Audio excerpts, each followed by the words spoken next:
Good morning, everybody. Welcome to another live stream from Brisbane West Chamber of Commerce. Really pleased to introduce you to our ambassador and top bloke, Mr. Cowan, who's going to give us a wonderful talk about coming out of COVID-19, the crisis and what we can do. Really looking forward to this, actually. This will be recorded by Sarah, who's there in the background, and we'll put this on our website for our members to view in perpetuity. Hopefully you all enjoy this. Feel free to comment in the chat. I'll hand it over to Brett now and take it away, sir.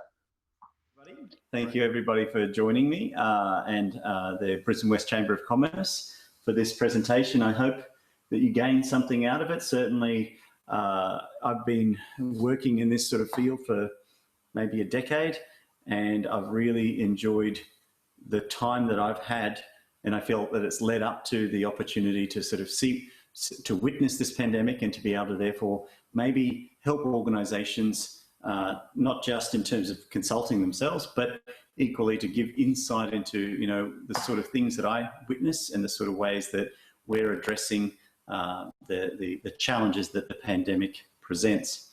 The topics that I wanted to cover today, to give you a secret for remote team success.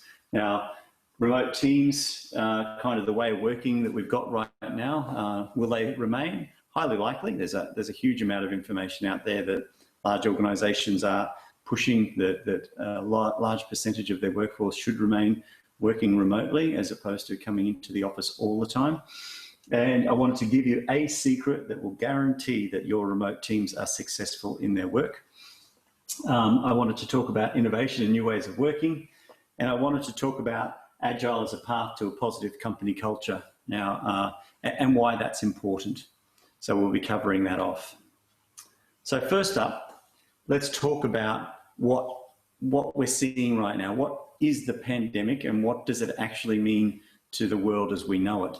So ultimately, the pandemic is about change. It's changing our way of life. It's changing the way that we interact. It's changing our society.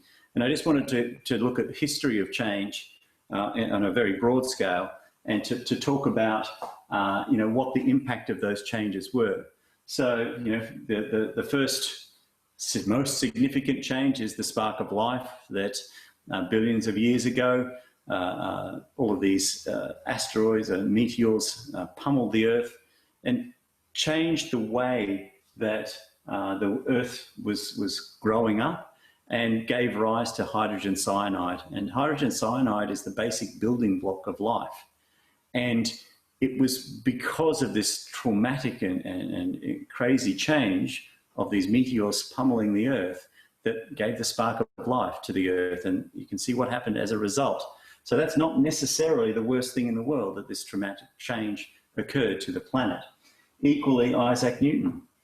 Isaac Newton in 1665, there was the Great Plague of London, and he hid himself away, isolated himself away to try and not die. And in the process, and as he was sitting down, he invented calculus, the basis of all of our most advanced mathematics. And this guy, based on this Great Plague of London, invented it through his isolation. So that was an amazing outcome of what could have been considered an absolute disaster. And then finally, the Spanish flu in 1918. Spanish flu came through, killed so many people. And yet it was because of the Spanish flu that we worked out we needed to have more open space in cities. And so parklands were built into the design of cities from that point on to make sure that a similar sort of crisis and the ability of a pandemic to promulgate through the society was much more limited, was mitigated through the fact that we had much more parkland.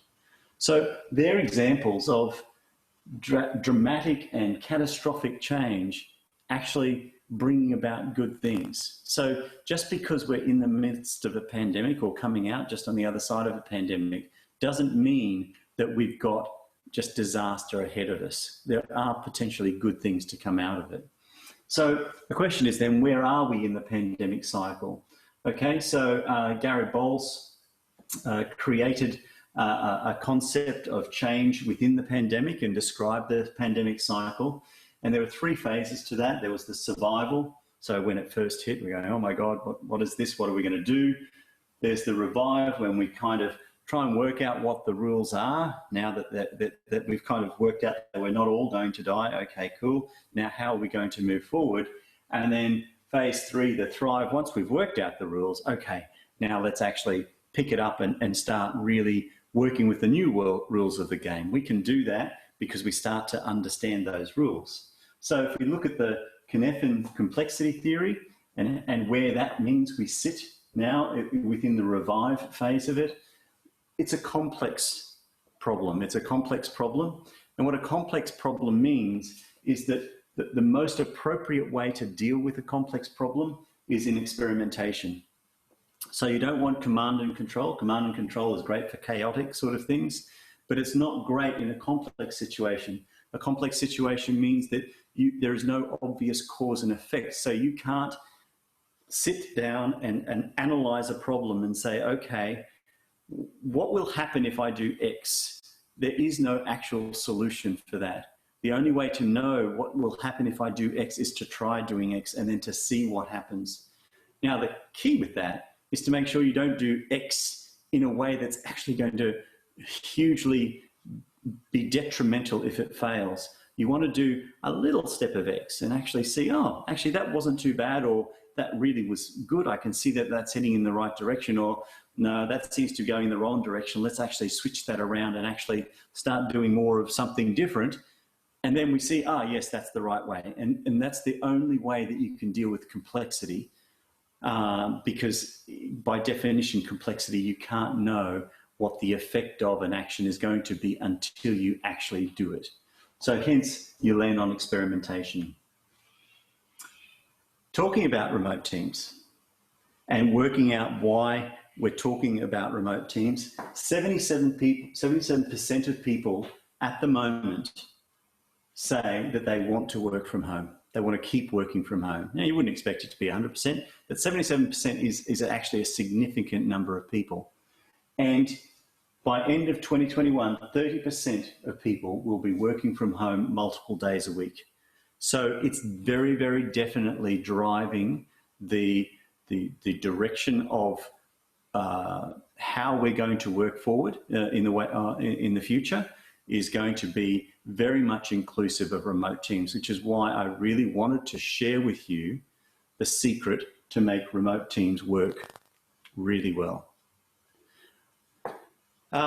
Let's look at first, we'll look at the challenges for remote teams, okay? So the challenges abound, but I want to break it up into three different areas to just sort of keep it concise. So with regards to the challenges of remote teams working in the people space, there's the challenges of learning through osmosis, okay? So generally when people come and start working in an office together, a lot of the learning that you get for especially younger people is that they'll watch an older person, a more experienced person actually and how they do things, and they'll just naturally listen and involve themselves in a discussion. And that's not so hard to do when you're sitting right beside that very experienced person.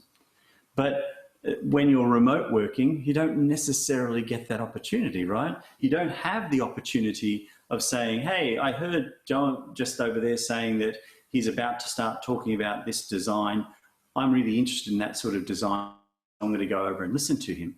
And because you don't get that opportunity, those opportunities for learning don't come.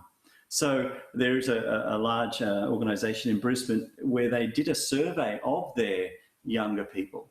And they asked them, okay, so what do you think is the greatest challenge? And this was their greatest challenge, is that we won't get the opportunity to learn.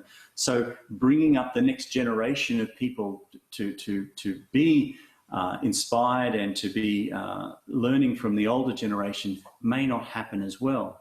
There's another thing about delineation of work time. And delineation of work time talks to, well, actually, when does my work start and when does my work finish? And it comes down to a whole bunch of mental health issues, relationship issues, etc. Because if I am working from home all the time and the email comes in, I'm just as likely to just respond to that, even if it's at 9 p.m. And it's a much harder thing to do when you don't actually have this habit of saying, no, when I get up and I drive into work or I catch the bus into work, that there is a clear delineation to say now is work time and now is not work time. And so when people are working from home, that's a much harder line to draw. Another thing in there in the people space is that it's actually a harder thing for an organisation to keep all of their good employees. Suddenly, an employee that I have may want to get a job in Sydney. There's a better job in Sydney. It actually pays better. But my company's in Brisbane and my costs are in Brisbane and my revenue's in Brisbane. So I can't easily pay this guy the money that he might be getting in Sydney. But suddenly, because he can work remotely, he's accessible to companies in Sydney. And that's a double-edged sword. Equally, I can go maybe to Cairns or out into Rockhampton or somewhere and employ somewhere from there. My net is bigger as well. But there's a lot of complexity coming into how we manage our people, how we find our people, and how we retain them. So that's a real challenge with regards to the people aspect of remote teams. Equally, there's a concept of teams on demand. So maybe I don't need to employ someone, right? Really now what I want to be able to do is say, I need a person just to do, to build this particular technical thing. I don't want to employ someone that way. And normally I might have just gone out and engaged someone for a 3-month contract. But now with remote teams, I don't even need to do that. I could just say, hey, it takes the freelancer concept to the extreme where it's like, I can reach out to anyone around the world, have this specific outcome. And because now all of our systems are kind of configured and accepting of remote teams, that suddenly that model starts to look a lot more attractive than it has in the past. So you're going to find that managing and keeping and retaining people is actually going to be a lot more complex going forward. Let's look at processes. Okay, so when we're talking about work with remote teams, how do we prioritize that? How do we effectively communicate to our remote teams what it is explicitly that we want them to be doing, and how do we keep them up to date through the day, through the week, about what those prioritizations are? It's a much easier thing when we're all co-located and I can just walk up and say, hey guys, I just want to have a chat with you, make sure that everyone understands X or Y.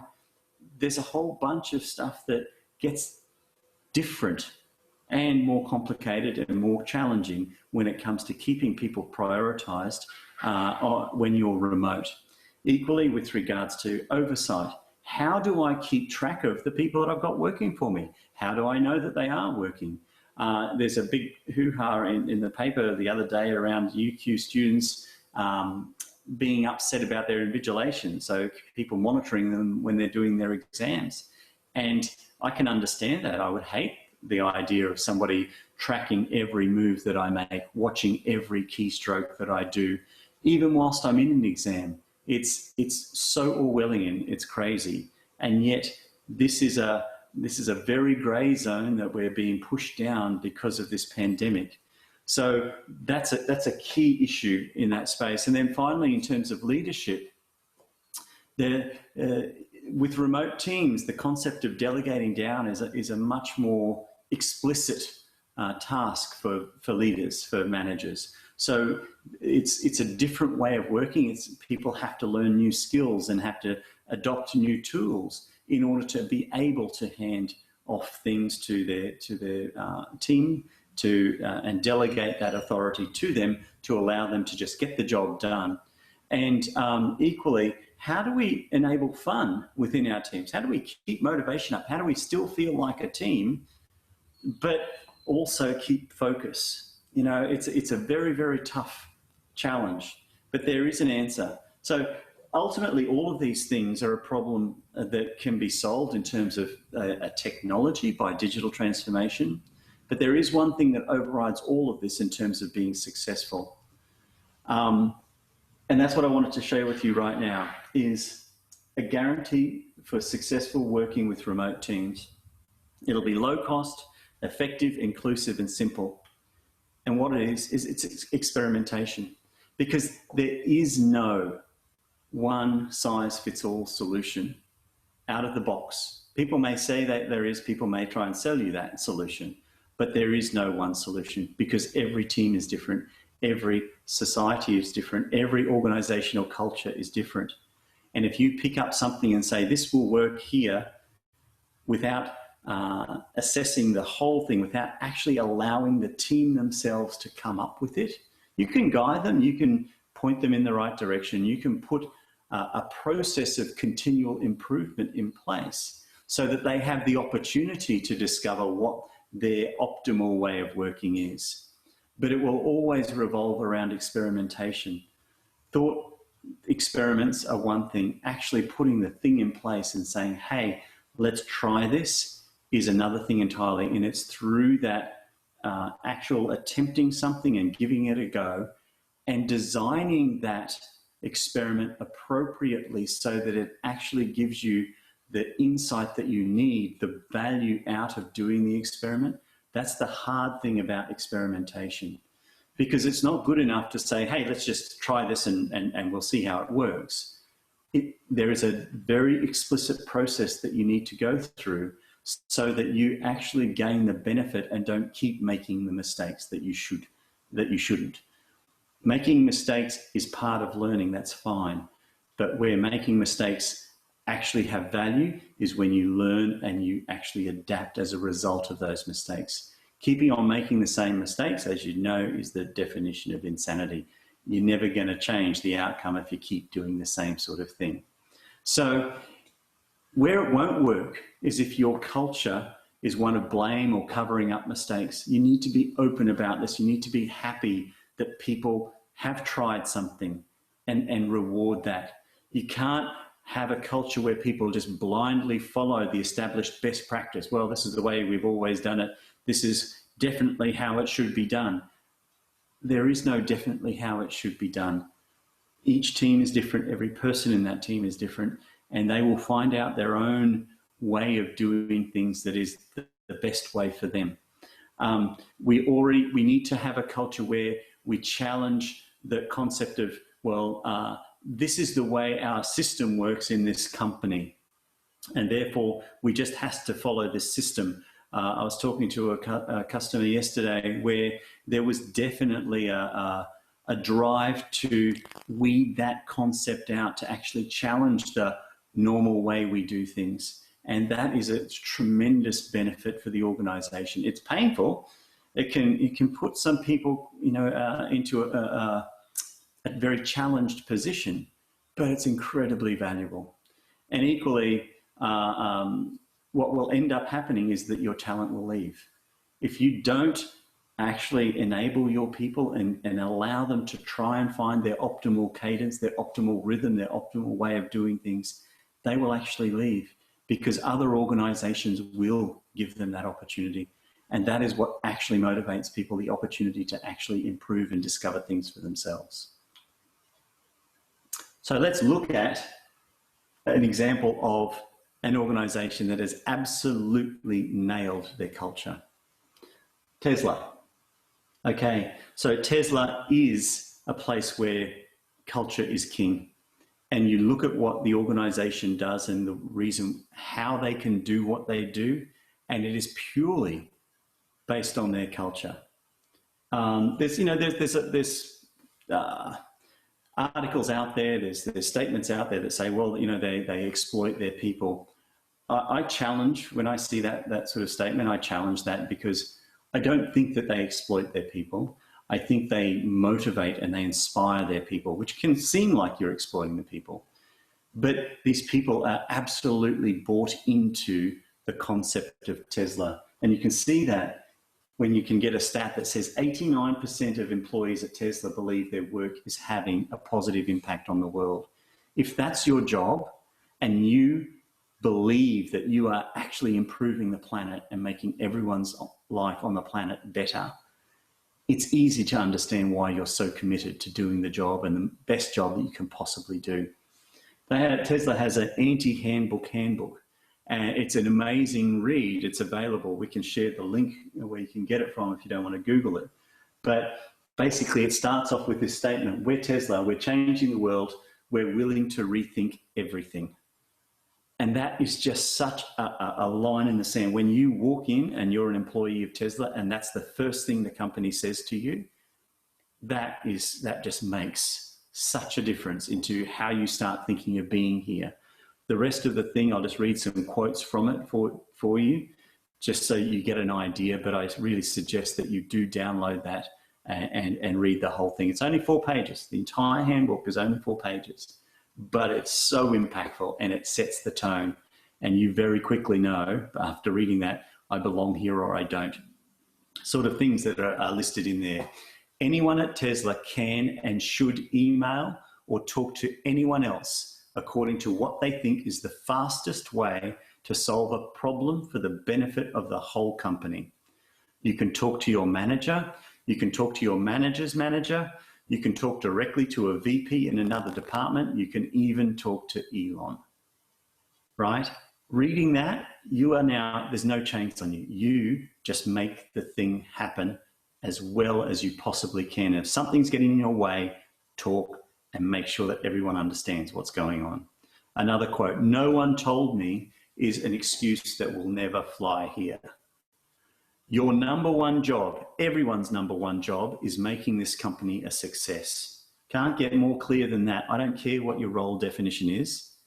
If you've been asked to do something that you think isn't really leading us to the most fastest successful place, your job is to do something about that. You can't be reliable. If you can't be reliable, this isn't the place for you. And finally, your tardy is something kids at school are told. This isn't school. These are actual quotes out of their handbook. And it just really makes sure that everyone is fully aware that you are responsible for yourself, and you, as well as the rest of the team, are responsible for the success of the company. So that is such an interesting example of setting a culture up for success. Talking about that, culture is not the sort of thing that you can actually just force into a shape. Culture is like a sapling. Culture is the sort of thing that you need to grow. And you can suggest to the sapling that it grows in this way, and you can suggest to the sapling that it grows in that way. But you can't just pick it up and shove it somewhere and say, bend this and make it happen this way. It just doesn't work that way. And so I'm encouraging you in this conversation to treat your culture in your organization like a sapling. There is no cookie cutter to perfection. There is no one way that anyone can tell you, if you just do it this way, the Spotify way or whatever. Even Spotify don't do Spotify way anymore, because they've grown beyond that and they've worked out the next way for them to do it, and the next way and the next way. So there is no single way, and every organization, every team needs to work out the way that is right for them at this point in time. And only you can work that out for yourself. Consultants can come in and help you, right? Agile experts can come in and say, hey, let me help you by asking the right questions. Let me show you how to decide what those questions should be. Let me give you some guidelines generally around how experiments should work to make sure you're getting the most out of them. But I can't tell you, here is the process and just do it this way and everything will be perfect. No, anyone who says that they can do that is lying to you. So there is no silver bullet. What I can tell you though is new ways of working are here to stay. You've got Facebook, Twitter, Shopify, even Optus in Australia are saying that they are committed to keeping their teams working from home. They don't want people coming back into the office. There's a whole bunch of reasons why that is. But equally, one of the main reasons is they've seen that it can work that way. And there's a lot of benefits that in that space. And there's complexity, but they're willing to take on the challenges of that complexity and to actually ask the teams how to make that successful. So the culture that you grow now will last for a long, long time. COVID-19 has given us the chance to actually shake things up, broken all of the old habits. Now we have to start setting new habits, and that's what we're here to do. So let's look at what sort of innovation opportunities exist within this disruption, within COVID-19, and what we've got in front of us and how we can actually make that work to our advantage. So business models. So there's a stat that says that out of the last GFC back in 2008, 97% of jobs that were lost through the GFC were reborn in startups, not back in the old organisations where they were lost from, but all of these startups started popping up because there was a whole bunch of innovation that started happening at that point. And all of the jobs that were lost, or 97% of the jobs that were lost from the older companies, popped up in the startups. The roles will start to become defined as problem-centric, not process-centric, right? So when it comes to innovation in the business model, you're going to start to see roles that are very focused actually on, I don't care how you do what you do, but I really just need to have this problem solved. If you can solve this problem for me, then I don't care what process. If you can take 1 minute, 1 hour, 1 day, it's really irrelevant for me. As long as you solve this problem, I'm going to pay you your salary. Equally, in terms of specialization of skills, because suddenly we have available to us these remote teams that can, we can just grab this team who seems to have an experience or skill in that space. Suddenly, if I have a very specific skill, I've got access to maybe 5 potential customers that I might not have had access to before. And so for me as a person, I don't need to spend 50% of my time at a company doing a part of a job that I really hate just so I can have that 30% of my time doing the stuff that I really love. I can just keep doing that specific thing and spread it out amongst 5 different companies. The remote working opportunity is rife with that capability, and that's where we'll start to see more freelancer type apps come up, which are really focused on delivery of a particular skill or a particular outcome for a very gig type period of time, as opposed to I now need to employ you full time to have access to you. Equally, procurement and HR will be turned on their head with all of the stuff that's happening in terms of people having access to a much broader array of companies to work for. But equally, procurement, how do I procure someone and a service from a company now in the US when I've only ever had to really worry about local procurement? Now suddenly, software as a service was heading down that path for sure. But what about if it's not just software? What about if it's actual payroll services or whatever it might be? Suddenly procurement starts to get really complex, and they're really going to have to change their model in order to deliver solutions in this space. So let's talk about connectivity. Connectivity, there's a whole bunch of technology that's coming through to support better connectivity between people who are working remotely. Virtual reality is certainly a huge component of that, and that'll only get better with improved avatar fidelity. So you'll actually be able to see people's facial expressions and the nuances of how they move. Equally, being able to feel that the actual interactive touch sensation is available even now. The fire departments have access to systems which actually replicate heat from fire, so that in their training they actually get up to about 70 degrees on their bodies as they're trying to fight these virtual fires. So all of that sort of interactive technology is very much coming through. Transportation, the advent of autonomous cars, which is not that far off now, will really change what we think about with regards to public transport. What is public transport if there are a whole bunch of robots driving around in cars? Do we still need buses? Do we still need trains? What is happening in that space? But autonomous cars is certainly a huge innovation component. Looking at comfort, when I say comfort, I'm talking about, all of the stuff that used to be we have to go somewhere to get or whatever. In this context, I'm talking about 3D printers. That's just the technology in that space is booming, and the availability of not just using 3D printers for myself in my home, for example, but equally being a little local production facility for the community around me. We don't all need to buy a 3D printer. I can just have this super massive 3D printer here, and I can generate parts for everyone around my local community. You know, that's an amazing step forward and a rethink of how the distribution channels will start to work. Offices, where is my office now? Is it in town, or is it just basically anywhere closest to the people who need to meet, if we actually do need to meet? And finally, education. What we've noticed as parents is that we don't think that education is being done very efficiently these days. And it really brought home the nature of where education has come from, and that it's been, you know, developed for building up factory workers, basically. So when we look at the emperor has been shown to have no clothes when it comes to education. Not to say that teachers don't work very hard and all that, that's not the point. It's about leveraging technology to deliver education better.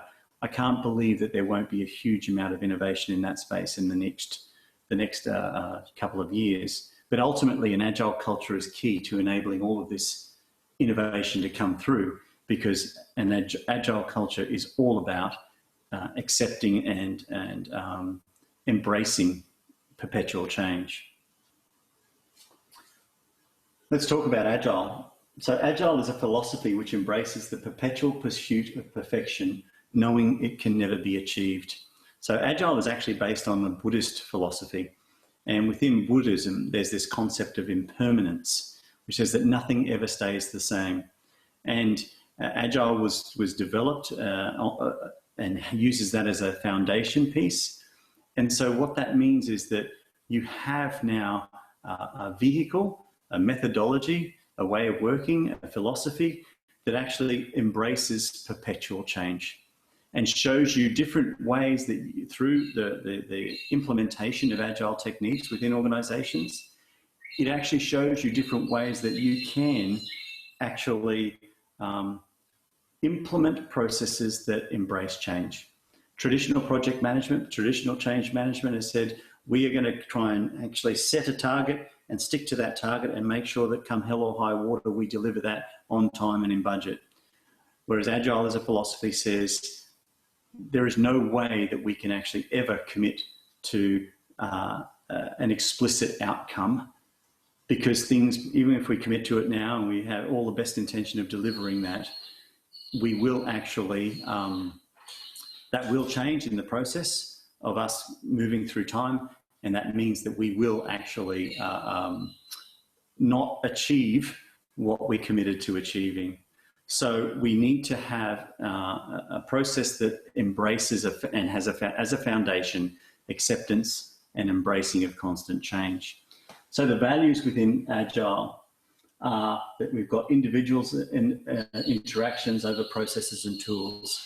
These are the things that were set up. These are the things that were set up as part of their Agile software development creation in the 90s. But the actual fact of the matter is they apply to business as a whole. Business as a whole needs to, would benefit from the concept of adopting valuable outcomes over comprehensive documentation. Documentation means nothing if you don't have something that works well and delivers value. Customer collaboration over contract negotiation. So the idea that, I mean, don't get me wrong, a legal contract is an incredibly valuable and important thing, but once you've set up the contract and you've made sure that it's exactly what it needs to be in terms of making sure it's a win-win for everyone, then you can put that in the drawer and focus on, actually now let's just work together to achieve the outcome that we need. So many times organizations forget about this and they fall back on, well, the contract doesn't say X or the contract doesn't say Y. And it is so unhelpful to a valuable and a win-win outcome to any sort of engagement. equally responding to change over following a plan. So effectively, you can create a plan, but don't spend too much time creating it, because as soon as you set that plan in motion, it's out of date. That old saying that talks about, no plan survives the first engagement with the enemy. It's true. It's so true. As soon as you start moving through time, all of your assumptions will either be reinforced or proven wrong.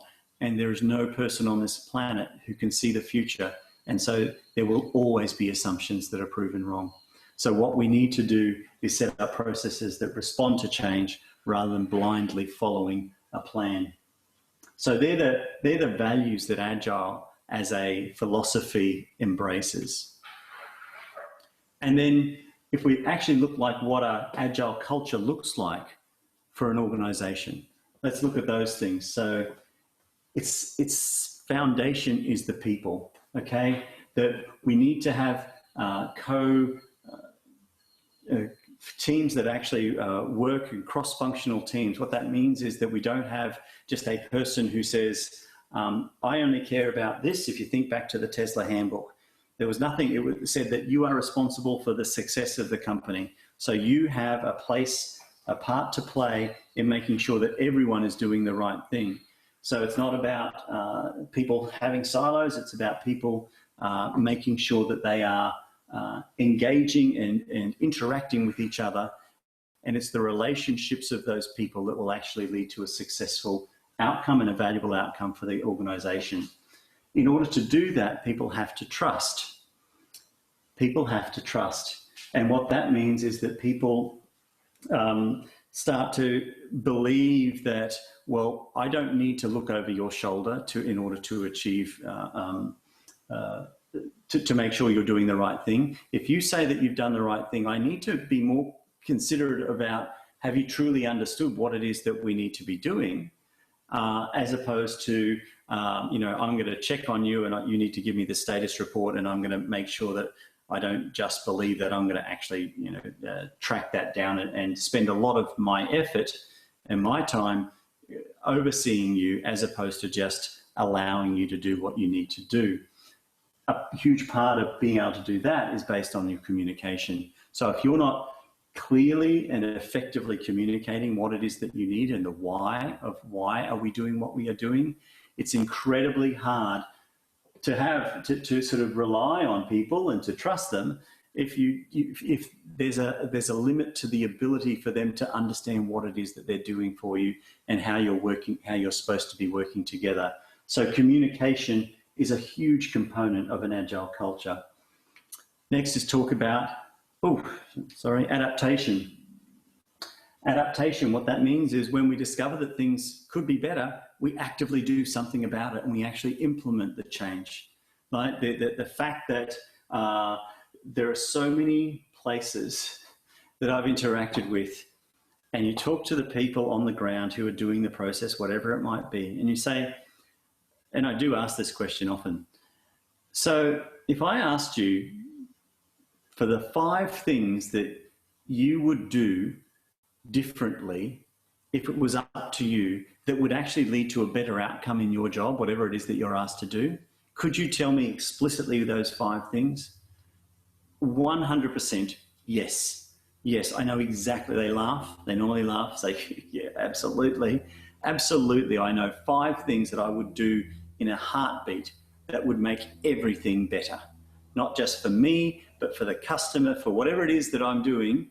Yes. And yet, companies don't do that. Companies, don't ask. And companies, even when they do know what the solution is, find it very, very, very hard to make changes. And that just shouldn't be part of a business. And that's where the last one, empowerment, comes down. There's no reason you shouldn't empower your people to actually do the things that they know will actually result in a better outcome. And if you structure it the right way, if you talk about experimentation and you have a culture of perpetual improvement, you can enable all of that. And you will discover amazing outcomes as a result of it. It has to be done within a framework where it can't just be anarchy. But at the same time, there are ways that you can implement a culture that people understand the why of what they're trying to do, which then leads them down the path to make these things successful in a safe way. So the first steps of implementing an agile culture look like this. Make sure that people understand the why, the purpose. You really have to make sure that if they understand that purpose so that they then know the direction that they need to be heading. And if once they've all bought into the why, you ask them how they would improve their own process, how they would do their thing better and more efficiently, whatever. You support them to define an experiment and multiple experiments to work out if their idea of how to improve things is actually going to lead to better results. And you make sure that if that experiment doesn't work, because every experiment should be able to fail if it's a proper experiment. If it can't fail, then it's not an experiment. So make sure that you set it up so that it can fail, but when it does fail, it fails safely. Okay, that only cost us $1,000, it's fine. But we learned a lot out of it. So let's try something different next time. Trust. You need to make sure that you do trust your people, and they will sense it, they will feel it. And don't just say that you do, you really have to trust them. And then once you discover things, right or wrong, adapt, change, and then do the whole thing again.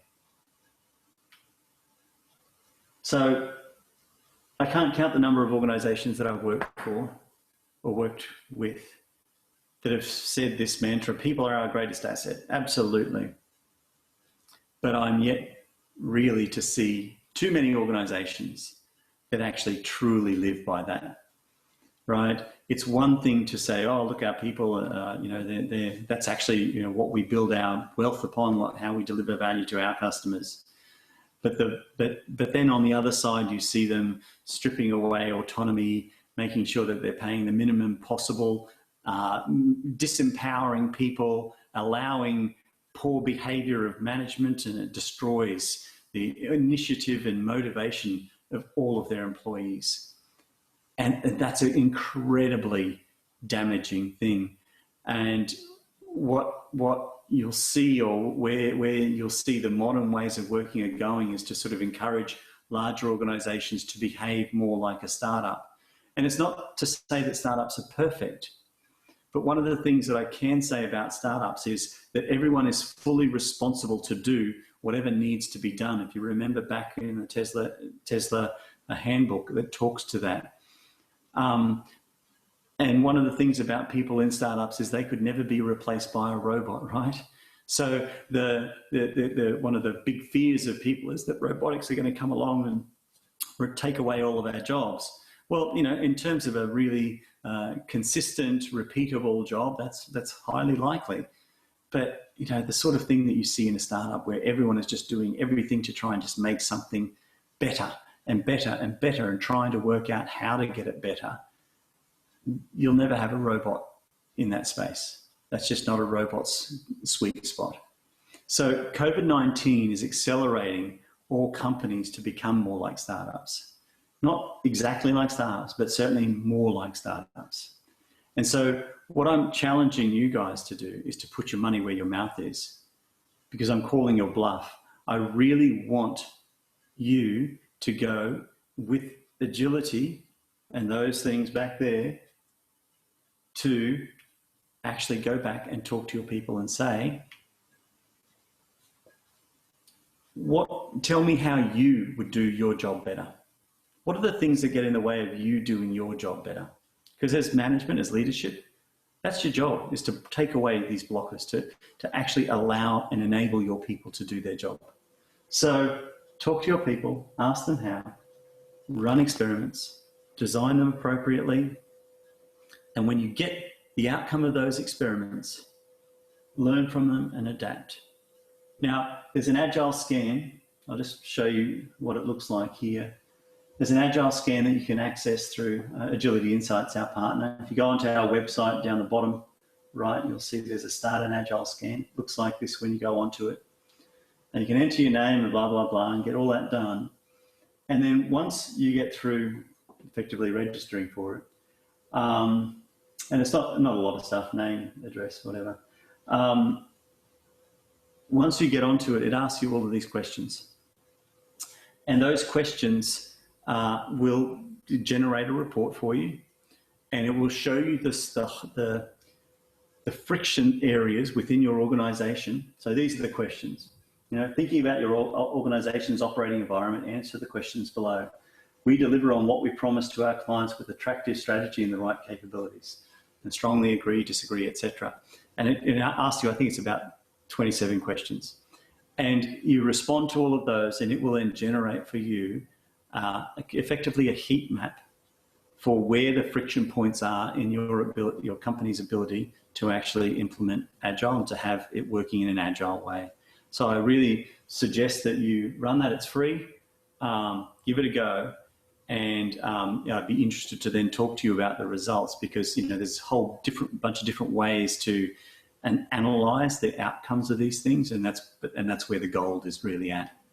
So as a final thing, I wanted to try and again motivate you to do something with this, and to talk to a quote from Confucius, which says that we have two lives, and the second begins when we realize that we only have one.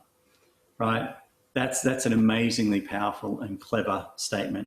It really talks to the fact that we really need to act, and Agile is all about taking the first step and actually learning from that first step, and then taking the next step and taking the next step.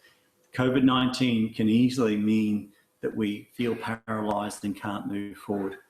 But if there's one message I want you to take away from today, that is that you need to take a step. Not a big one, but you need to move so that you can discover if you're moving in the right direction. If you don't move at all, then by definition, you're falling behind. Thank you very much.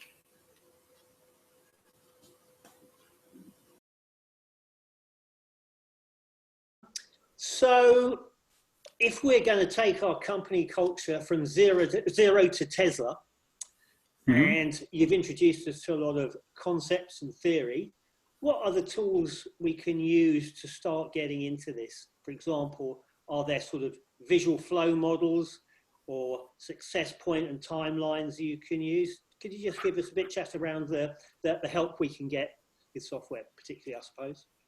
Well, look, I think you being the technologist that you are, Ian, jump to the technology. Yeah. I honestly, there's a whole bunch of collaboration tools. There's a whole bunch of different ways that you can start the journey.